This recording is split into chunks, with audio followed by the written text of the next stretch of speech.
అయితే మరి జాతకంలో వల్ల జరుగుతుందో జరగదా అంటే, జాతకంలో చెప్పబడినటువంటి విషయం ఏదైతే ఉందో దాని యొక్క ప్రభావం ఒక 40% ఉంటుంది.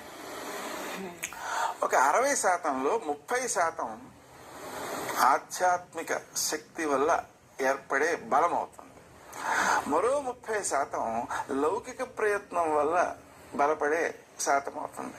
అందుకని లౌకిక ఆధ్యాత్మిక ప్రయత్నాలను రెండింటినీ కలుపుకున్నట్లయితే జాతకంలో ఉన్నటువంటి చెడ్డను కూడా అధిగమించగలుగుతాం.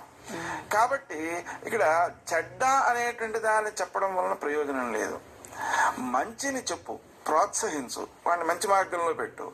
చెడు అనేటువంటిది ఏదైతే ఉందో దాన్ని చెప్పకు, సూచన చెయ్యి. దానికి నివారణ చెప్పు, నివారణ చేయమని చెప్పు. నివారణ చేసుకున్నట్లయితే ఆ దోషాలను వ్యక్తి అధిగమించగలుగుతాడు. అప్పుడు చెడ్డను నేను అధిగమించాను అనే ఆత్మవిశ్వాసం పెరిగి అతను సమాజానికి